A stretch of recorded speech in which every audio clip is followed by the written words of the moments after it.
Good morning, children. Today we are celebrating Teachers' Day. Happy Teachers' Day to each and everyone watching this video. शिक्षक दिवस की हार्दिक शुभकामनाएं. I wish a very beautiful, happy and successful future for you all from the bottom of my heart. Namaskar, this is M. Singh sir. And I am going to continue to the last topic, motion in a straight line. Last topic में हमने शायद 1 dimension and 2 dimensional motion पे finish किया था, तो उसका continuation आएगा motion in 3D. Motion in 3 dimension.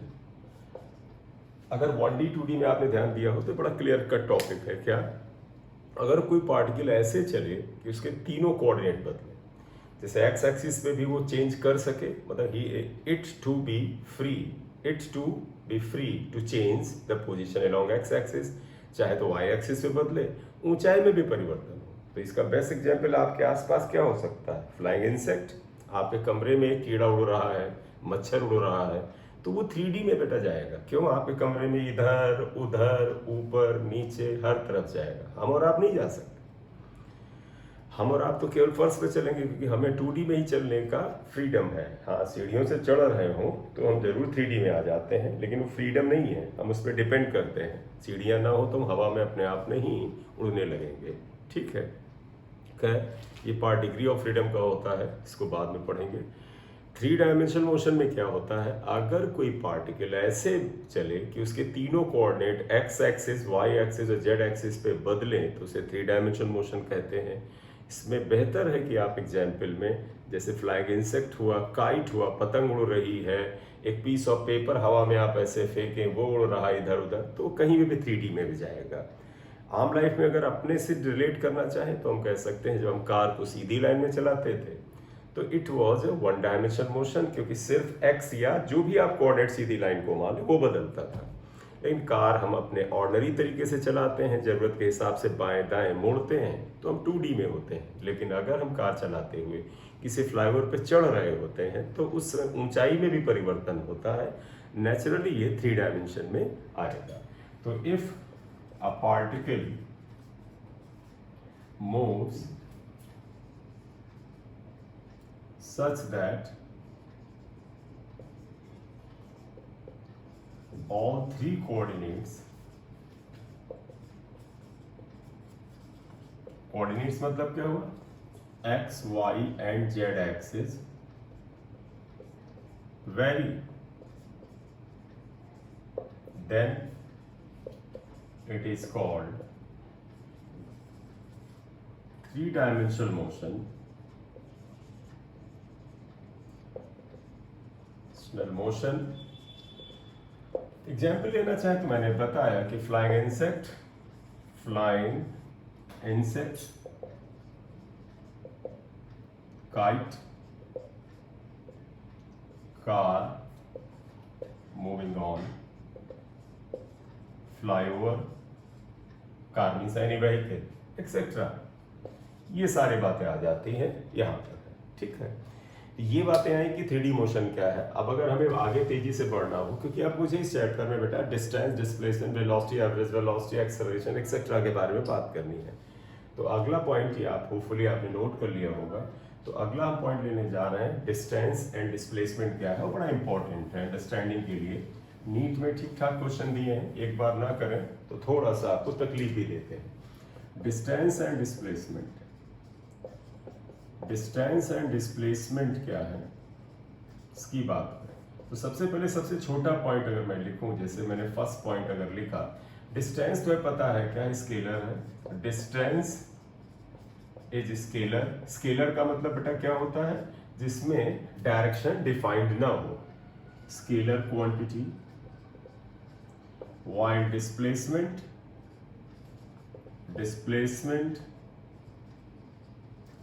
is vector quantity. या सेकंड, अगर आप यूनिट की बात करें, डिस्टेंस, इसका भी यूनिट मीटर या सेंटीमीटर होगा, SI यूनिट लिख दीजिए, ज़्यादा बढ़िया होगा।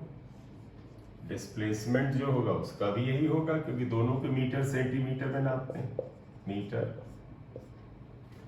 डायमेंशन दोनों का सेम है, डायमेंशनल फार्मूला दोनों का L है, मीटर के ही बराबर, राइट।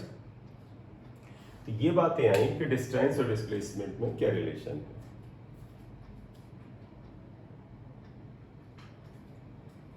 अब मैं चाहता हूं कि इसको एक्सप्लेन करते हैं, जैसे कि आप इसमें कोई जो अंडरस्टैंडिंग है वो आपकी बेहतर हो जाए कि डिस्टेंस और डिस्प्लेसमेंट क्या है।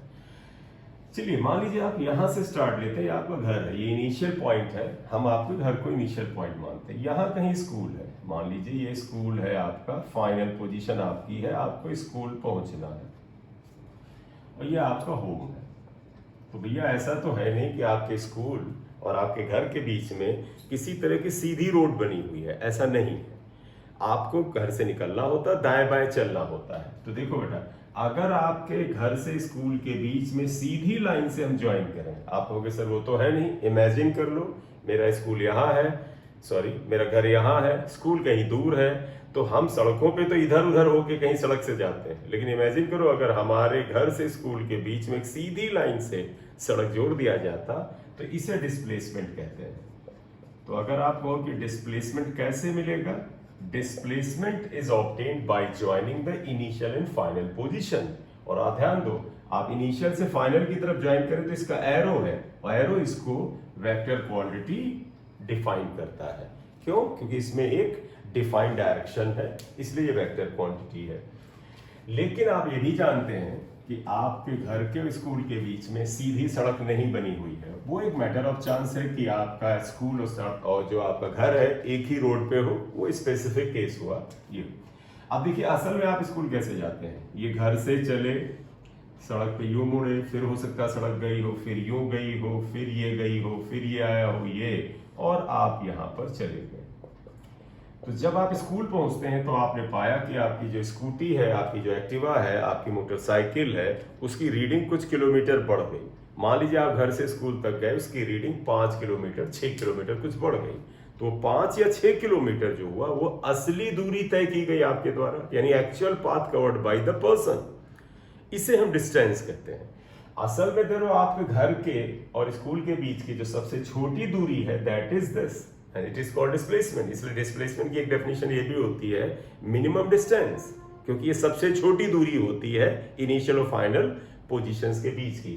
लेकिन आप जाते ऐसे, जो असली दूरी आप तय करते हैं उसे हम डिस्टेंस कहते हैं।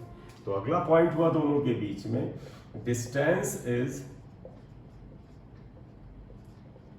एक्चुअल पाथ कवर्ड, मतलब जो एक्चुअल पाथ आप कवर करते हैं, असली दूरी आप कवर करते हैं, उसे हम डिस्टेंस कहते हैं। वाइल डिस्प्लेसमेंट क्या है? वाइल डिस्प्लेसमेंट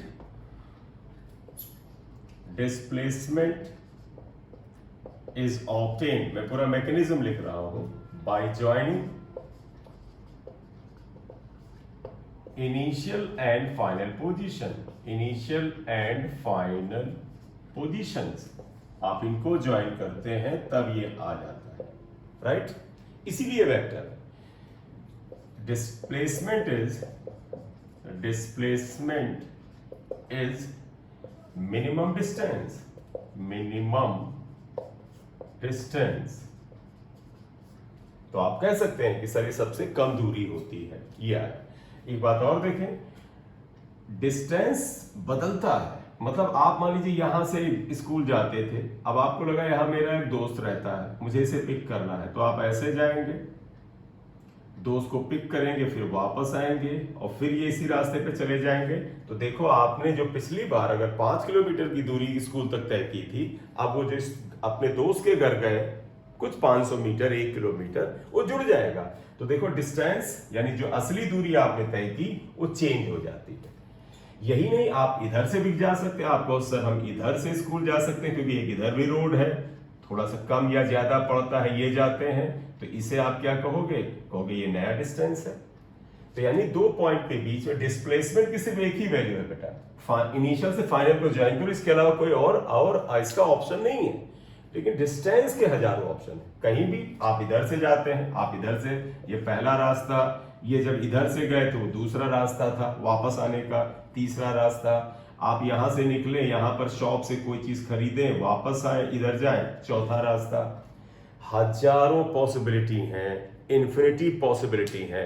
आप जाम लगे, हल्का सा कुछ नहीं है, एक गली इधर घूम करके चले जाएं तो आपके मीटर की रीडिंग, आपके जो आपकी गाड़ी है उसकी स्पीडोमीटर में थोड़ा सा डेटा बढ़ जाता है, तो डिस्टेंस की नई वैल्यू आ गई। इसका मतलब क्या हुआ? इसका मतलब बड़ा अच्छा पॉइंट आता है, ये क्या? Distance is many valued function. Many मतलब इसकी बहुत सारी वैल्यू हो सकती, मैनी मीन्स बहुत सारी, मैनी वैल्यूड, या आप चाहे तो इनफाइनाइट लिख दीजिएगा, इनफाइनाइट वैल्यूड फंक्शन। मतलब डिस्टेंस की दो पॉइंट के बीच की, दो बिंदुओं के बीच की, इनिशियल फाइनल पोजीशन के बीच की डिस्टेंस की इनफाइनाइट पॉसिबिलिटीज हैं। डिस्प्लेसमेंट एक ही होगा, व्हाइल डिस्प्लेसमेंट इज, देखिएगा बेटा बड़ा सिंपल सा टर्म है, सिंगल वैल्यूड फंक्शन। इसकी सिर्फ एक वैल्यू होती है, इसकी और दूसरी वैल्यू पॉसिबल नहीं है। तो ये बड़ा अच्छा एग्जाम्पल आता है कि डिस्प्लेसमेंट की केवल एक वैल्यू पॉसिबल है, जबकि डिस्टेंस जो है उसकी मैनी या इनफाइनाइट वैल्यूज पॉसिबल हैं। एक स्थान से दूसरे स्थान पर पहुंचने की आप जानते हैं अनगिनत रास्ते हो सकते हैं, केवल थोड़ा सा आप रास्ता बदलें। एक मीटर भी उधर उधर अगर आप गाड़ी ले जाते हैं तो डिस्टेंस की एक नई वैल्यू वहां पर आपको फाइंड आउट हो जाती है, राइट? ये आया। अब एक और अगला पॉइंट अगर हम देखें, हम पॉइंट नोट करके बात नहीं करेंगे, हम पहले ये बात करेंगे कि अगला एक्सप्लेनेशन देखिएगा। एक चीज और देखना बेटा, आप अपने घर से स्कूल गए, 5 किलोमीटर गए, आपकी रीडिंग जो है मोटरसाइकिल की स्पीडोमीटर की 5 किलोमीटर बढ़ गई। आप घर वापस तो आएंगे ही शाम को। जब घर वापस आए तो जहां थे वहीं पहुंच गए। तो बताओ बेटा, इनिशियल पोजीशन क्या थी? भाई सुबह चले थे घर से, फाइनली कहां आ गए? घर पे। इनिशियल पोजीशन को जो और फाइनल पोजीशन को ज्वाइन करने से मिलता क्या है? डिस्प्लेसमेंट। तो आप है भी यहीं पर, वापस भी यहीं पर आ गए हैं, तो इनिशियल पोजीशन भी यही, फाइनल पोजीशन भी यही। तो अब आपका डिस्प्लेसमेंट क्या हो गया? 0। तो जहां से शुरू करते हैं वहीं पे वापस आ जाए तो डिस्प्लेसमेंट 0 हो जाता है, लेकिन डिस्टेंस 0 नहीं हुआ। क्यों? क्योंकि 5 किलोमीटर गए, 5 किलोमीटर वापस आए, आपकी स्कूटी की रीडिंग 5 5 10 हो गई। क्या वो 0 हो सकती? नहीं। तो ध्यान रखना, एक्चुअल पाथ कवर्ड अगर पार्टिकल रत्ती भर भी चला है वो 0 नहीं हो सकता है। अब आप रुके ही हुए हो, कहो मैं तो चलूंगा ही नहीं, तब तो डिस्टेंस 0 है ही है भैया, तब तो डिस्प्लेसमेंट भी 0 है, डिस्टेंस भी 0। लेकिन if a particle has moved a little bit, इतना सा भी चले, तो फिर वो चाहे वापस आए ना आए, उसका डिस्टेंस काउंट होने लगता है। तो अगर पार्टिकल जरा सा भी मूव करे तो डिस्टेंस 0 नहीं हो सकता, कुछ ना कुछ फाइनाइट वैल्यूज की होगी, लेकिन डिस्प्लेसमेंट की वैल्यू 0 पॉसिबल है। पॉसिबल हम इसलिए कह रहे हैं, आप हो सकता है जहां से शुरू किए हो वहां ना पहुंचे, किसी दूसरी जगह जाके रुके, तो डिस्प्लेसमेंट 0 नहीं होगा, लेकिन पॉसिबिलिटी है। तो आप यहां क्या कह सकते हैं? आप घर से स्कूल गए, स्कूल से वापस घर आए, डिस्टेंस आपने 10 किलोमीटर तय किया, क्योंकि 5 गए और 5 आए, लेकिन डिस्प्लेसमेंट आपका 0 होगा, क्योंकि जहां से आपने शुरू किया वहीं पे खत्म किया। Initial position home, final position home, इसलिए डिस्प्लेसमेंट विल बी शून्य, अंडा 0। तो आप क्या लिखोगे? डिस्टेंस नहीं, ऐसे लिखते हैं, इफ पार्टिकल हैज मूव्ड, अगर पार्टिकल रत्ती भर भी चला है, then distance is never 0, is never 0। अगर पार्टिकल रत्ती भर भी चलेगा डिस्टेंस 0 नहीं हो सकता। बट डिस्प्लेसमेंट में और मे नॉट बी, मतलब जब बेटा आपको लगे कि सर 0 हो भी सकता है और हो सकता है पार्टिकल अपनी जगह ना लौट के आए, तो नहीं भी है, तो हम मे और मे नॉट बी, यानी हो भी सकता है और नहीं भी हो सकता है की बात लिखेंगे। ठीक, तो ये आ गया कि डिस्प्लेसमेंट जीरो हो सकता है अगर आप जहां से चले वहीं पर लौट जाए। अगला पॉइंट अगर आप देखिएगा, देखो बेटा, आप घर से चले, स्कूल गए 5 किलोमीटर, वापस आए 5 किलोमीटर, टोटल 10 चले, घर वापस आ गए, तो आपका क्या डिस्प्लेसमेंट क्या हो गया? जीरो हो गया। घर जैसे ही आए उसके बाद आपके पेरेंट्स ने बोला बेटा इधर जो दुकान है, ये शॉप है, ये 1 किलोमीटर की मान ली दूरी पर है, यहां से कुछ खरीद लाओ। तो आप जरा ध्यान देना बेटा, 5 गए थे स्कूल, वापस आए 10, 1 किलोमीटर इधर गए, तो जब आप शॉप पर खड़े हुए हैं तो आपका डिस्टेंस कवर्ड 11 हो गया। 5 जाना स्कूल, 5 वापस आना और 1 किलोमीटर इधर जाना। लेकिन डिस्प्लेसमेंट जानते क्या होगा? -1 होगा। माइनस क्यों? डिस्प्लेसमेंट वेक्टर है, अगर राइट साइड में एरो को हम पॉजिटिव लेंगे, राइट साइड की डायरेक्शन को अगर हम प्लस लेंगे, तो लेफ्ट साइड की डायरेक्शन को हम क्या लेंगे? माइनस लेंगे। तो आप कहोगे सर ये जब घर आ गया था तो डिस्प्लेसमेंट जीरो हो गया था, लेकिन घर से दूसरी दिशा में अगर चल देगा तो इसका डिस्प्लेसमेंट जो होगा -1 होगा। तो इसका मतलब क्या हुआ? देखो डिस्टेंस में 5 जुड़ा, वापस आए 5, एक और गए, उल्टा गए से कोई मतलब नहीं है, लेकिन अगर गौर से देखो जुड़ता जा रहा है वैल्यू, इसका मतलब है डिस्टेंस नेगेटिव तो नहीं हो सकता। तो डिस्टेंस कभी नेगेटिव कभी नहीं हो सकता है, जीरो होगा या प्लस होगा, माइनस हो ही नहीं सकता। तो डिस्टेंस कभी भी जीरो नेगेटिव नहीं हो सकता, डिस्प्लेसमेंट हो सकता है। अगर आप उल्टी दिशा में चलेंगे तो डिस्प्लेसमेंट नेगेटिव होगा। तो अगला पॉइंट यही है, distance is never negative while displacement never negative, displacement may or may not be negative। may और may not मतलब नेगेटिव है भी, और याद करो जब यहां गया था तो नहीं था। may not be negative, हो सकता है, नहीं भी हो सकता है, यानी हो सकने की संभावना तो है। तो डिस्प्लेसमेंट में तीनों बात आ गई, प्लस भी हो सकता है, जीरो भी हो सकता है, माइनस भी हो सकता है। डिस्टेंस में क्या है? जीरो हो सकता है, मतलब आप चले ही ना हो तो डिस्टेंस जीरो, प्लस हो सकता है, माइनस कभी नहीं हो सकता है। ठीक, नेक्स्ट अगर हम पॉइंट लें आगे और आप देखिएगा इसमें, तुम अगर गौर से देखो, जब आप घर से स्कूल गए थे तो रोड से गए तो 5 किलोमीटर चले थे और स्कूल पहुंच गए। लेकिन अगर मैं तुम्हारे घर से स्कूल के बीच में सीधी अगर ये लाइन होती और इसको अगर हम ज्वाइन करके बनाते तो तुम कहते सर ये तो 2 ही किलोमीटर लग रहा है, और ये गए थे तो ये तो 5 किलोमीटर लग रहा था। तो इसका मतलब क्या हुआ? इनिशियल और फाइनल पोजीशन को ज्वाइन करने से जो डिस्प्लेसमेंट मिलता है ये छोटा होता है, किससे? डिस्टेंस से। तो डिस्टेंस से छोटा होता है। ठीक है, तो ध्यान रखना डिस्प्लेसमेंट का जो मैग्नीट्यूड है, मैग्नीट्यूड क्यों कहते हैं? वेक्टर क्वांटिटी में बेटा डायरेक्शन भी होती है, लेकिन अब अगर न्यूमेरिकल वैल्यू को कंसीडर करें तो उसे मैग्नीट्यूड कहते हैं। डिस्प्लेसमेंट वेक्टर का जो न्यूमेरिकल वैल्यू होता है वो डिस्टेंस से छोटा होता है। अब आप कहोगे क्या सर हमेशा छोटा होता है? क्या दोनों बराबर नहीं हो सकते?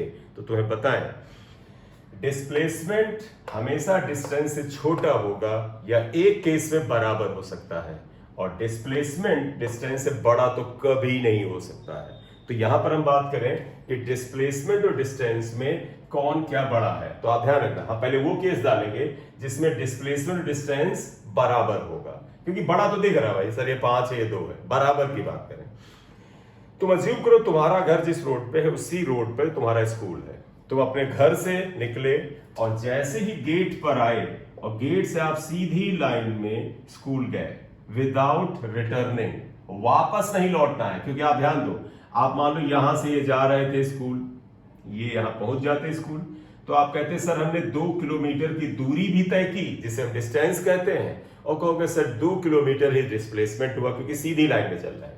लेकिन अगर आप मान लीजिए रास्ते में ये करते कि सर यूं चले थे, इसी रोड पर घर है, इसी रोड पर स्कूल है, तो आप यूं गए और एकदम से याद आया यार पीछे हमारा पेन या कोई चीज गिर गया है, तो आप वापस गए और पेन को पिक किया, फिर वापस गए और फिर आप ये पहुंच जा रहे हैं यहां पर या सीधी लाइन में ही जा रहे हैं, तो देखो बेटा डिस्प्लेसमेंट तो 2 ही रहा, 2 किलोमीटर ही रहा, लेकिन डिस्टेंस बढ़ गया, ये एक्स्ट्रा जाना, ये एक्स्ट्रा जाना। तो यानी कि तुम क्या कह सकते हो कि अगर कोई पार्टिकल सीधी लाइन में चले बगैर मुड़े हुए, मैं सीधी लाइन में 1 किलोमीटर जाऊं बगैर पीछे मुड़े, मुड़े मतलब है रिटर्निंग, रिटर्न हुए, मैं बैक साइड ना जाऊं, तो मेरा डिस्टेंस और डिस्प्लेसमेंट सेम होता है। इफ पार्टिकल, पार्टिकल का मतलब समझिएगा, everything moving can be taken as particle. हम मूव कर रहे हैं, आप हमें पार्टिकल लीजिए, कार मूव करिए पार्टिकल लीजिए, कुछ भी है, हर चीज को आप पार्टिकल की तरह डील कर सकते हैं। If a particle moves in straight line without returning back, then समझिएगा डिस्टेंस जो है इज इक्वल टू, मॉड लगाते थे तो पता है बेटा कि जो क्वांटिटी वेक्टर होती है उसकी न्यूमेरिकल वैल्यू के लिए हम ऐसे मॉड, ये बार लगा देते हैं, इसका मतलब है हमें न्यूमेरिकल वैल्यू से मतलब है, हमें डायरेक्शन से नहीं मतलब है। तो डिस्टेंस और डिस्प्लेसमेंट केवल इसी स्थिति में सेम हो सकते हैं। लेकिन तुमने देखा था कि अन्य सभी मामलों में डिस्टेंस जो था वो डिस्प्लेसमेंट से थोड़ा बड़ा था। तो इसका मतलब अगर मैं इसको जनरलाइज करूं, ये इस खास कंडीशन के लिए मैंने बनाया, ये जनरलाइज केस नहीं है। तो अगर आप जनरलाइज करेंगे इसको कि सर असल में क्या रिलेशन बना, तो वो तो ये बना, जरा देखो।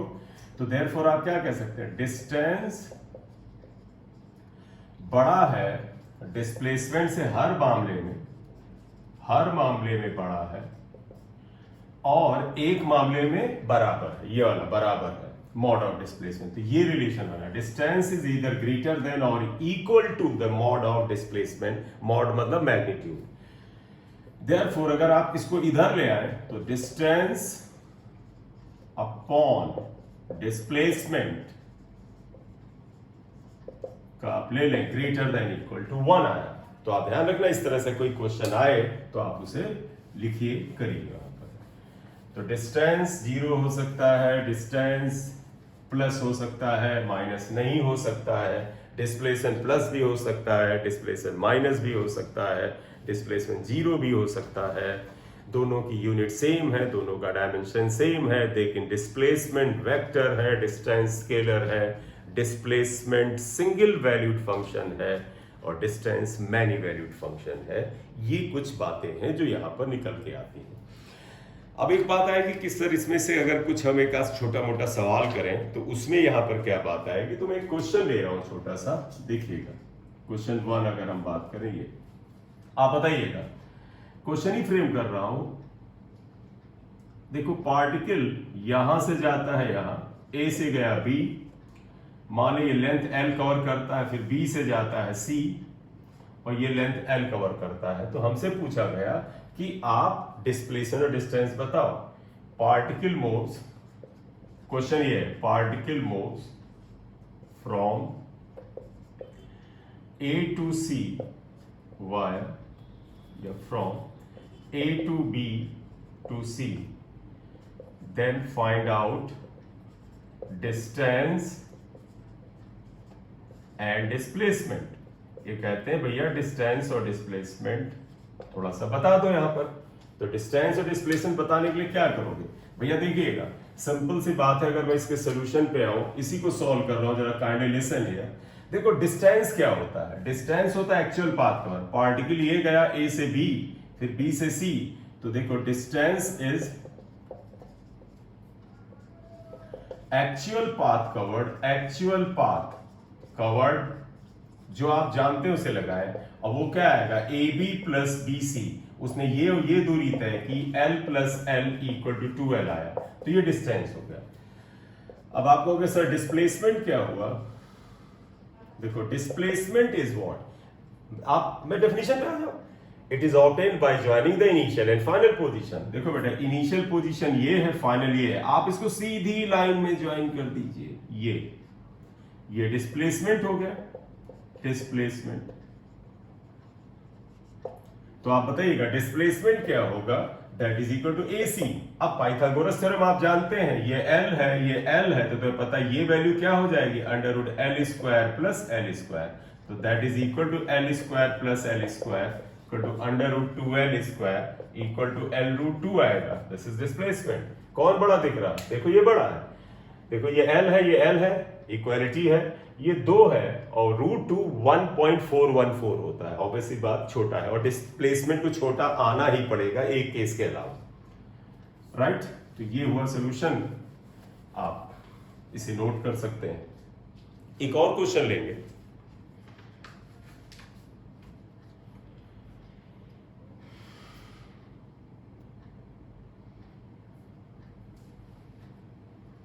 चलिए नेक्स्ट क्वेश्चन लेते हैं, question 2। Find distance and displacement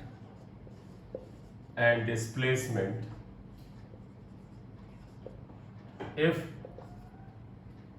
particle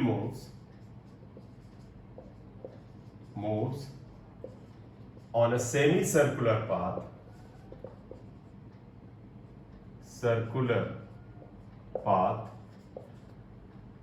of radius r।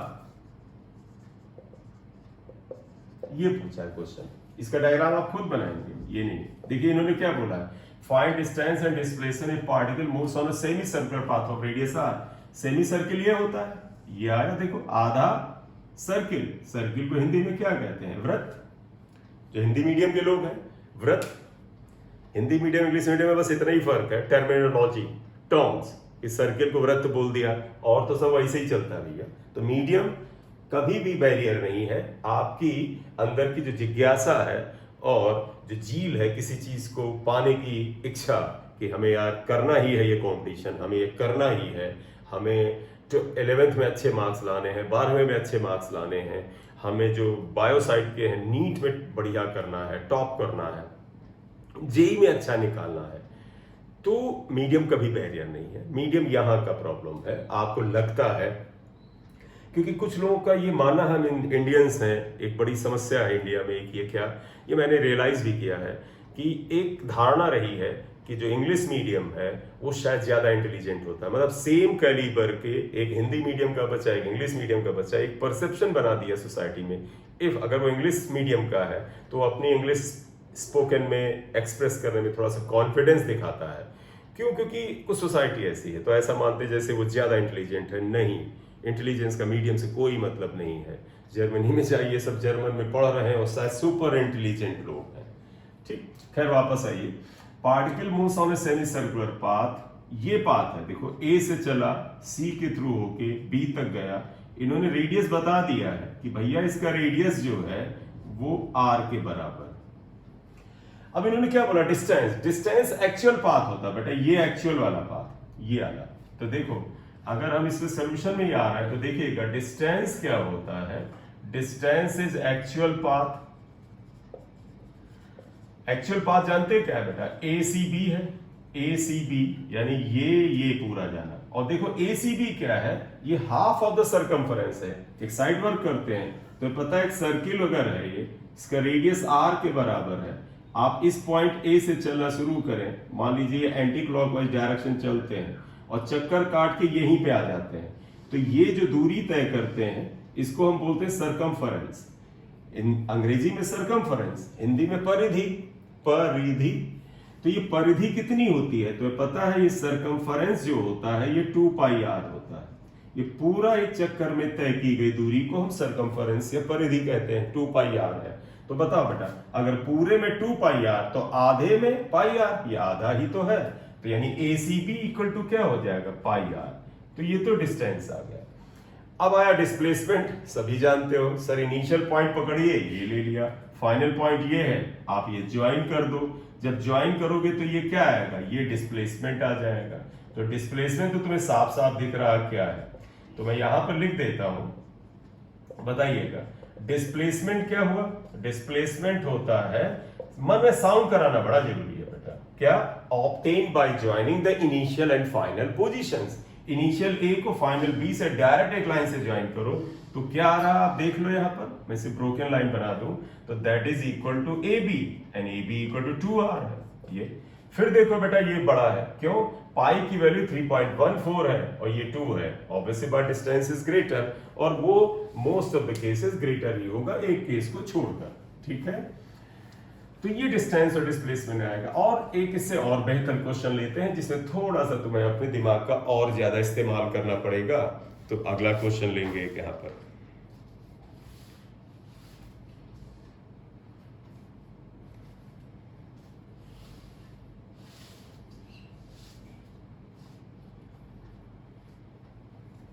देखिए क्वेश्चन ये है, question number 3, find out displacement of the, तो find out displacement of the point of the wheel, initially in contact with the ground। मतलब एक पहिया है, उसका जो point contact of the ground में था बताना है। when wheel moves forward half a revolution, when, बढ़िया सवाल है, wheel moves forward half a revolution,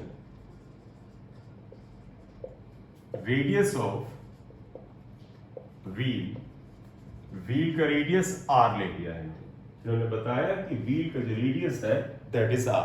ये बड़ा बढ़िया सवाल है, एक बार कर लो तो इससे आपको और छोटे मोटे सवालों का एक बैकग्राउंड तैयार होता है। और सबसे अच्छा है, साइंस सीखने का सबसे बेहतर तरीका है विजुअलाइजेशन। जो घटना हो रही उसे विजुअलाइज करो। दूसरा, जो क्वेश्चन बोले वो पढ़ो। कई बार हम बायस्ड होते हैं, क्वेश्चन शुरू ही नहीं हुआ हम अपने मन में ही कुछ सोच के आगे बढ़ते हैं, खासतौर पे वो बच्चे जो थोड़ा सा अच्छा प्रैक्टिस होते हैं। तो जब आपने प्रैक्टिस किया तो खूब सारे क्वेश्चंस किए, खूब क्वेश्चन किए तो नॉलेज बढ़ गया। और तुम्हें पता है, more study more knowledge more confusion. तो उसमें क्या होता है, हम बायस होते हैं। क्वेश्चन पढ़ा, अरे ये तो वही टाइप का है, पता चला क्वेश्चन को भूल गए, अपने हिसाब से करने लगे। बाद में पता चला क्वेश्चन शुरुआत तो वैसे ही हुआ था, लेकिन आगे जाके क्वेश्चन ने रूप बदला था। तो क्वेश्चन जो कहे उसे पढ़ो। इन्होंने बोला क्या है कि आप देखो एक व्हील है, मैं एक ऐसे सड़क पे व्हील बना लेता हूं। देखो बेटा, ये एक पहिया लिया इन्होंने, कहते हैं इसका रेडियस r है। तो आप देखो बेटा, इसका रेडियस r के बराबर है, ये रेडियस r है, ये पहिया। इसका देखो बॉटम पॉइंट ये है। इन्होंने क्या बोला, find out the displacement of the wheel, displacement of the point, यहां बेटा पॉइंट कर लेना, POINT, point of the wheel initially in the contact of the ground. तो इस लाइन को मुझे बेटर करना पड़ेगा, एक सेकंड रुक जाइएगा। Displacement of the point of the wheel in contact with the ground. Initially भी लिखते हैं ना, initially in contact with the ground. तो देखो इस पहिए का ये पॉइंट इनिशियली कांटेक्ट में था। अब ये कहते हैं पहिया आगे की ओर आधा। अब बताओ बेटा, अगर ये पहिया लुढ़कने लगे तो यूं घूमेगा, तो इसका क्या होगा। अगर ये मान लीजिए टॉप पॉइंट हम यहां पर ले लेते हैं, ये O सेंटर ले लेते हैं, तो देखो ये इवन C सेंटर ले लेते हैं, ये टॉप पॉइंट B है। जब ये पहिया आगे की ओर बढ़ेगा तो ये जब आधा चक्कर काटेगा तो ये B पॉइंट देखो जमीन पे आ जाएगा और A ऊपर चला जाएगा। पूरा चक्कर बेटा कैसे होता है कि ये B घूम करके यहीं पे चला है और या A घूम करके वापस यहीं पे चला है, तो आप पूरा चक्कर। आधा चक्कर का मतलब जब ये आगे बढ़ेगा तो क्या होगा, ये B जमीन पे आ गया होगा, इसे मैं B डैश लिख लेता हूं। और A देखो घूम करके क्या होगा, ऊपर पहुंच गया होगा। अब A यहां पहुंच गया, आप विजुअलाइज करिए, A यहां आ गया, इसे मैंने A डैश से जोड़ कर दिया। ये कह रहे हैं जो A पहले जमीन पे था, आधे चक्कर में यहां पहुंच गया। भाई इसका डिस्प्लेसमेंट बताओ। डिस्प्लेसमेंट होता क्या है, शुरुआत में A बाद में A को आप ज्वाइन कर दीजिए, ये डिस्प्लेसमेंट आ गया। इसका मतलब हमें A डैश निकालना है। अब कहो सर ये कैसे निकाले, आप देखो जरा, ये सेंटर C है, ये R है, ये भी R है, तो ये तो 2R हो गया, ये आपको पता है। ये दूरी पता कर दो तो A डैश C में B डैश में पाइथागोरस थ्योरम लगा देते हैं, आंसर आ जाएगा। अब बताओ ये कितना आएगा, आप जानते हो। बताओ ये पहिया अगर पूरा चक्कर घूमता तो कितनी दूरी तय करता, 2 पाई r। आधा चक्कर में कितनी दूरी तय करेगा, पाई r। मैं फिर रिपीट कर दूं, कोई चीज एक पूरा चक्कर घूमता है तो कितनी डिस्टेंस कवर करता है, परिधि के बराबर, जो कि 2 पाई आर है। लेकिन आधा चक्कर घूमेगा तो हाफ ऑफ द परिधि, half of the circumference, and that is pi r. तो ये इतनी दूरी सड़क पे चलेगा। बेटा ध्यान देना, ये रोलिंग होता है। जब सड़क पर आपकी मोटरसाइकिल का पहिया आगे बढ़ता है तो वहां दो काम होते हैं। एक, वो पहिया अपने एक्सिल पर रोटेट करता है, जैसे हमारा पंखा अपने एक्सिस पे घूमता है, वैसे उसका पहिया, उसका जो धुरा है जो एक्सिल कहते हैं, उस पे घूमता है, इसे रोटेशन कहेंगे। साथ ही साथ आपकी मोटरसाइकिल या साइकिल आगे बढ़ती है, इसे लीनियर मोशन कहते हैं। तो रोटेशनल मोशन और लीनियर मोशन का जो कॉम्बिनेशन होता है, इसे रोलिंग कहते हैं। तो हमारी मोटरसाइकिल और गाड़ियों का जो पहिया होता है वो रोल करता है, और रोल में दो काम होते हैं। थोड़ी सी दूरी भी तय करना, इसे लीनियर मोशन कहेंगे, साथ ही साथ घूमना, इसे हम रोटेशन कहते हैं। तो जब ये पहिया घूमेगा तो ये नीचे वाला पॉइंट ऊपर पहुंच जाएगा, साथ ही साथ ये सड़क में कुछ दूरी तय करेगा। कितना तय करेगा? घुमाव बताएगा। एक घुमाव में कितना चलता है? 2 पाई आर। आधा में कितना चलेगा? पाई आर। ये आ गया, पाइथागोरस थ्योरम लगा तो ये डिस्प्लेसमेंट आ जाएगा। तो देखो, displacement of the bottom point A is a dash. और पाइथागोरस थ्योरम तुम्हें अच्छे से याद है कि सर देखो बेटा, तुम्हें पाइथागोरस थ्योरम याद है, इसका स्क्वायर प्लस इसका स्क्वायर इसके स्क्वायर के बराबर होता है। यानी ये वैल्यू क्या आएगा? Under root of this square plus this square. तो देखो मैं लिख रहा हूं 2r स्क्वायर यानी ये, प्लस पाई आर स्क्वायर यानी ये। आप सिंप्लीफाई कर लोगे तो देखो r स्क्वायर को अंडर रूट से बाहर निकालो, r आएगा 4 प्लस पाई स्क्वायर आएगा। ये आंसर आया। यहां पर मैंने तुम्हें बताया कि displacement of the bottom point क्या होगा। It is the one of the finest question, बड़ा बढ़िया क्वेश्चन है। आप इसे एक बार फिर समझिएगा, और अगर हो तो वीडियो को पॉज करके एक बार अच्छे से खुद करिएगा। जब खुद करते हैं तो क्वेश्चन आपका अपना हो जाता है। ठीक है, अब अगले लेक्चर में बात करेंगे। Bye bye.